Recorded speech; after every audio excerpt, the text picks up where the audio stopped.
Bonjour à tous, aujourd'hui on va essayer d'apprendre Shirshasana, la posture sur la tête. Vous devez ne jamais pratiquer avec un mur derrière vous, sinon après c'est difficile de l'enlever. Essayez de pratiquer plutôt à l'arrière de votre tapis en cas où vous faites une galipette pour ne pas vous faire mal. Et j'oublie sûrement quelque chose, mais on verra plus tard. On va déjà commencer en s'installant à quatre pattes et en s'installant dans le dauphin pour préparer les muscles du corps qui sont sollicités pendant la posture. Avec les avant-bras au sol, essayez de faire le dauphin. On plonge à l'avant et on remonte. Plusieurs possibilités pour le dauphin. Vous pouvez reculer les pieds si c'est trop difficile. Vous allez voir, on descend plus facilement.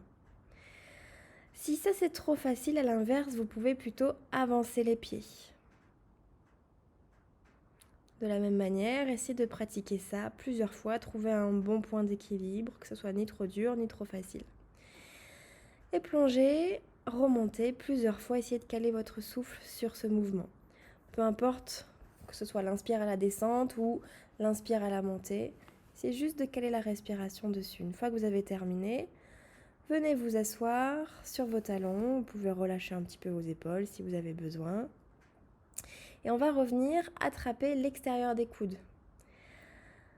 Une fois que vous avez l'extérieur des coudes, vous les posez sur votre tapis. Le but, c'est que vos coudes ne bougent plus du tout. Ils ne doivent pas du tout s'écarter. Vous faites un point avec vos deux mains et vous ouvrez les paumes de main pour venir mettre le sommet de la tête au sol et vos mains viennent caler l'arrière de votre tête.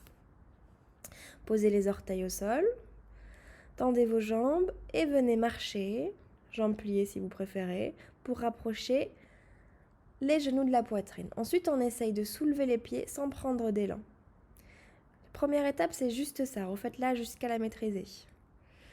Après chaque essai, installez-vous dans Balasana, posture de l'enfant. Ça, donc, c'était la première étape. On essaye la deuxième. Toujours pareil, vous attrapez vos coudes.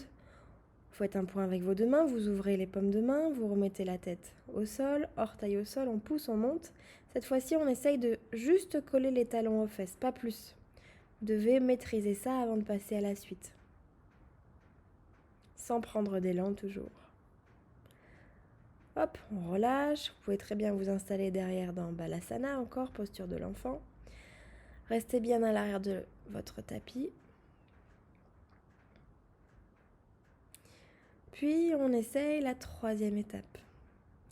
Attrapez vos coudes, faites votre point, ouvrez les mains, posez la tête, posez les orteils au sol, marchez genoux vers la poitrine.